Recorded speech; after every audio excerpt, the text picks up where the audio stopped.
What's up, y'all? This your girl Brittany from She Abundantly at sheabundantly.com. So a little bit about me.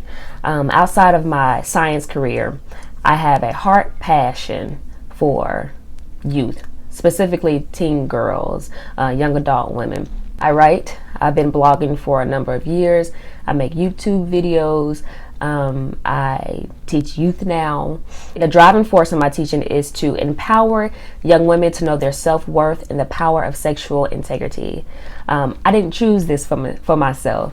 God literally put it on my heart. He burdens my heart with the things that I talk about. So I want to share this with you. Putting your daughter on birth control or teaching your sons to just use condoms does not take away your responsibility as a parent to teach your children about sex and how to make healthy choices concerning sex. If you have a child, if you're mentoring a child, or you have legal responsibility of someone, you have a responsibility to teach them not only just about money, about life in general, how to be a law-abiding citizen in this country, but you have a responsibility to teach them about the heart, about the number one thing that all people are going to run into at some point in their lives, which is sex. I remember when I was really battling, like God started to speak to me about sex, and I was battling with what I was used to, what my body was used to, and what I was now becoming aware of. And so even though I didn't want to pursue those sexual desires anymore or do the same sexual things that I was doing, whether it be with a guy or through my porn addiction and all that stuff, I struggled. And at one point I was even thinking, and people actually told me, you should just get on birth control.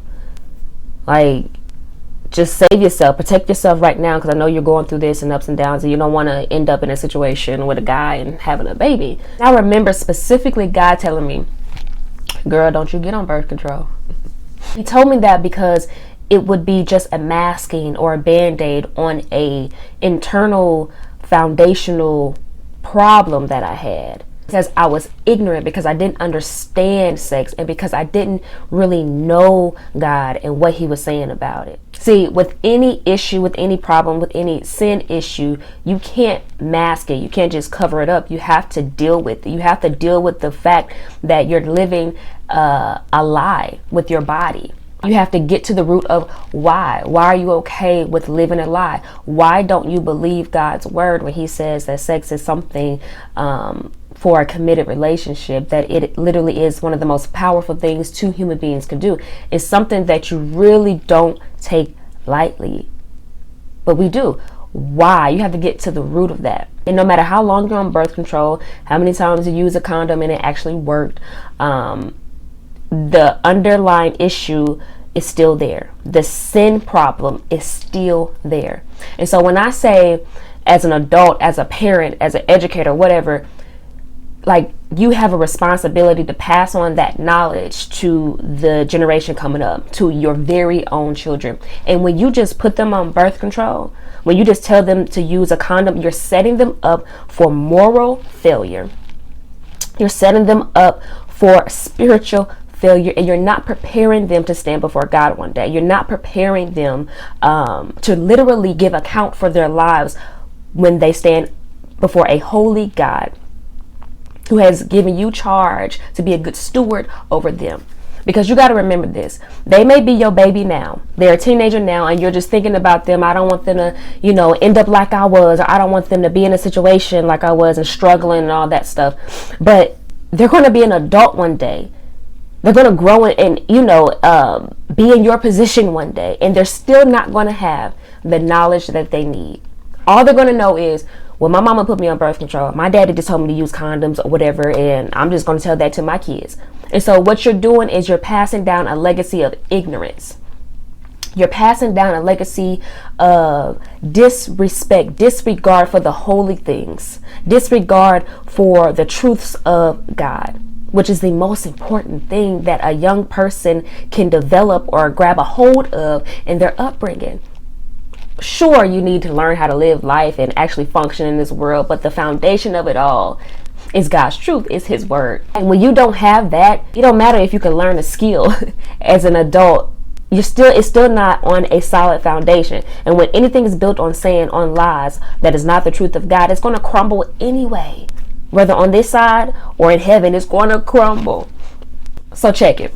I was talking to a parent, and I gave this parent an analogy. This parent, if you're watching, I'm talking about you. Okay. So I said, what if your child, your son, decided to go out and steal a car? Would you just tell them to, okay, put on a seatbelt? I know you're going to steal this car, but put on a seatbelt, okay, before you drive out. Would you tell them that? And the parent was like, no, I wouldn't tell them to put on no seatbelt. They better not steal a car at all. I'll tell them, don't you dare steal a car. You're going to end up in jail, blah, blah, blah, blah, blah. You end up dead, all this crazy stuff. So I said, well, shoot, why do we tell our teenagers just use a condom? Just, put them on birth control. Why do we tell them that? Misuse, abuse of sex, is that not just as violent? Is that not just as dangerous as stealing a car? She was like, I don't want to hear it. Nope, don't even do me like that. That ain't even fair. But I'm like, yo, you gotta think these things through. Because for one thing, we see the immediate consequence. They're gonna go to jail. They can get shot. Somebody, kill them for stealing their car. They can wreck, they can die. It's a bad thing to steal. But misuse of sex, abuse of sex, outside of marriage, outside of how the creation of it, how God created it, is just as violent to your life than the action of stealing. It's just you see the consequences of stealing faster than you see the consequences of just having sex. Just having sex whenever you feel like it, however you feel like it, with whoever you feel like it. That's the danger that we face as human beings, because we're so, the word nearsighted, I think we just only see what's in front of us and not in the future. Let me tell you how violent it is. Well, let me hit you with a spiritual reason. Sex is a reflection of our worship to God, our ability to worship God in spirit and in truth. And when you don't have a connection with God, when your communication with Him is broken, that's a violent act to your very life. A person not in tune with God, a person not having the ability to discern and hear Him, literally cheating and breaking the covenant that He made with Him if you're a child of God. That is so violent. Listen, here's a practical reason. Your ability to not develop self-control. You're just doing what your body tells you to do. I am literally right now throughout my life learning still self-control. And if you don't have self-control in one area, you literally, it spills over into the rest of your life. Sexual decisions, food, money, all of that. That is a violent act that is spread over your entire life. And it's a destructive act. So of course, if you ain't choosing right, you ain't choosing people right, and then you get into these relationships with these people. And let me tell you this, to watch a person's life be destroyed by their sexual actions has been a movie I never wanted to see. I never paid to see. To watch a young man live out his decisions from a teenager to a grown man, and living out the stress of it, living out the consequences of the women that he chose. Oh my goodness. It breaks my heart to watch it. Some men die by it because of the stress and the burden up on their heart. They couldn't take it. So they turn to things to try to ease the pain. When you are constantly making horrible sex decisions, you're having these babies, birthing them in these broken relationships. And then these whole human beings that's being birthed into this broken relationship is going to grow up and repeat the cycle of brokenness, repeat the cycle of fatherlessness, of lack of identity given by a father, of the instability emotionally and spiritually of not having two parents in a household who have committed their lives to one another, which is the ultimate act of love, which is ultimate trust. You're giving them a solid foundation, a place of security. When people are birthed in situations that is not that, trust is broken, no security, no stability. Like, it affects their entire existence from birth up until they're an adult. I am a product of this. And let me tell you something, as I've been getting older, especially now that I've hit 30 years old, I am still living out the decisions of my parents. I'm dealing with the emotional trauma at 30 years old. How violent is that? And the cycle repeats unless you break it. But most people don't break it. They do what their forefathers did. They do what their ancestors did. They do what their mom and dad did. It's so violent to continue to do this to generation after generation after generation. Their life is broken. But we don't see those consequences. We just see, oh, you're going to go to jail if you steal that car. I don't want you to be in jail. We got to see things for what they really are. When God told me, don't get on birth control, I listened. And guess what? I struggled. I still made mistakes not on birth control. Because I know it was just an excuse. If I got on birth control, that would have reinforced the idea of, well, I'm not going to experience pregnancy. I'm not going to experience immediate consequences. So guess what? I'm not going to deal with the root issue of my lying, of my deception, of my disregard for God's word. Because, hey, I'm safe. I'm safe. I ain't got to worry about no STDs. I ain't got to worry about no baby right now. How surface is that, though? So I had a young guy come to me. I think he was in my session when I was talking about pornography. And we had got on the topic of sex, and he was telling me about, the fact that he's having sex with his girl and, stuff like that. And as he was telling his story, he's hinted that, hey, I ran out of condoms. And I was like, I ain't about to give you no condoms, man. Because reality is, if I gave you condoms, my conscience won't even let me do it. Because I'll be setting you up for failure. Sure. Protect you from STDs, sure. But I'm not helping you win. I'm not helping you understand why you shouldn't be having sex at all right now as a teen guy. So guess what? I didn't give him any condoms. I gave him a book to read. An easy book, by the way. I got from one of my mentors, Jackie Bruton. Teaching young teen guys the reasons to wait to have sex and why they should have waited. I said, now read this, because this would do you so much better than any condom ever could. I'm setting him up for success for his whole life and not just for a 5-minute pleasurable moment with a young lady. This is the society that we live in. We are so comfortable with debt. Look at our credit cards. Everybody uses credit cards and everybody's so comfortable with debt. But guess what? Who out here really paying their debt back? Debt is designed for you not to be able to pay it back, because you didn't have what you needed in the first place to get what you were getting. So what makes you think that you're going to have it after you got it? Because you're still doing the same thing. You still got the same mentality, but for some reason, I'm going to have all the money that I had before, or I didn't have before, to pay all this debt off. And the thing is about debt accrues with interest. So not only are you paying back the money that you borrowed, but you're paying back money to borrow the money. Same way with our lives. We're so comfortable not dealing with the root and putting in the hard work, or we're so comfortable with just brushing things underneath the rug and accruing all this debt, spiritual debt, emotional debt. The condoms and birth control, these are the credit cards. Oh yeah, pleasurable moments, pleasure right now, but not realizing the debt that you're accruing as you grow, as you get older, because every choice has a consequence. So I just wanted to share my heart with you.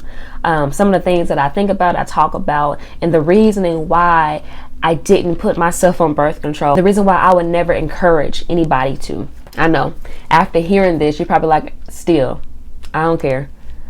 But you heard the truth. You heard what I said. Now you have to make a decision based on truth and not based on fear. Because here's one last thing. Okay, my child is having sex. They get pregnant, they get an STD. Guess what? Let them feel the consequences of their actions. That's what debt does. It doesn't, or credit cards do. It doesn't allow you to feel the consequence of your action immediately. A lot of us, which I really know has did such a disservice to me, when I don't feel the consequences because I'm hard-headed. That's something about me, and God knows I'm hard-headed. So it takes a lot for me to be obedient because of my hard-headedness, because I practice just being disobedient, just being comfortable in the moment. But when you experience your consequence from your action, that sobers you up. That teaches you, oh my goodness, this action was not good. Sometimes people need to go to jail to realize, oh, there is an actual consequence to what I just did. So when your baby out here about to have sex and all this stuff, then they get pregnant, they get an STD. I know that's a hard lesson, and I know some of those lessons are lifelong. But guess what? I would rather them get that hard lesson right then and there than their soul to burn in hell for eternity. Because this life is short. If they make it to 50, if they make it to 100, what a blessing. But I need you to realize that there's a consequence to every action. And when you allow them to feel that, you're setting them up. You're teaching them how to respect truth. You're teaching them how to respect the law. Biblical law of reaping and sowing. You're training their heart to honor God's truth, to honor God's principles. And when you don't allow them to feel that consequence, you're taking away the basic skill of learning to respect authority, to respect law, to respect, you reap what you sow. That's it. I didn't mean for this video to be long, but I just had to get that out, and I really hope it's encouraging. Check me out, sheabundantly.com. I'm on Facebook, Instagram, Twitter, and I also have a YouTube channel where I talk about all different kind of stuff: love, sex, relationships, God, good stuff like this that I know you would love to hear. Real quick before I go, how can I forget? I am literally in the process of doing a reading chat with a book called Sex and the Single Girl. Because of my desires and because of my stance, I want to make sure that the people around me, the people who really want this, will no longer live in ignorance about sex. And so I'm going to host a reading chat, and me and a couple of young ladies are going to read through this book talking about sex from a biblical standpoint, but also from a practical standpoint. It's for young single women 18 and older. If you know somebody, if you are that young woman, I'm gonna put the link below. You can join because we're going to start July 6th. It's in my private support group that I host for young women like myself who are on this path of pursuing sexual integrity and who need support along the way. Some more resources. If you have a teenage girl or guy right now and you're feeling like, I don't have the resources, I don't know about sex to even give it to my child, go to www.jackiebruton.com. That is one of my mentors, and she is amazing. She travels the nation. She talks to teen guys and girls about how to make healthy decisions when it comes to their destiny, their purpose, love, sex, relationships. And she has resources right now. She has DVDs on how to have the sex talk with your child. One's for teen guys, one for teen girls, one for parents. She has a book right now called 7 Secrets Guys Will Never Tell You, a teen girl's guide on love, sex, and relationships. I have read this book numerous of times with groups of teen girls, teaching them, schooling them on how to make decisions and not just momentary feelings of, oh, he cute and we gonna have sex. They're being schooled on the game, on the back end of why guys do the things that they do and why girls do the things that they do. It is when I tell you it's a resource that you can't afford to be without, your teen girl and guy needs to read this book right now. She also has more resources for parents and teaching teen girls about boundaries and how to set yourself up for success so you won't find yourself in one of those, oh, it just happened. Because just like you don't steal a car, it just doesn't happen. Sex doesn't just happen. It's all calculated. You have to think your way into taking your clothes off. So I don't care what nobody says. Oh, I just want to protect them in the moment. Nope. It's all calculated. So go to her website. I'll also list a couple of books just to read up on, talking about sex if you are a little bit older than a teenager. And yet again, if you are one of those young women or a young woman who needs an education about sex and who wants to leave a better sexual legacy for her children and the people after her, click that link below and let's get it popping. She's about to have one of the best conversations a young woman can have all about sex. Holla at your girl. Peace.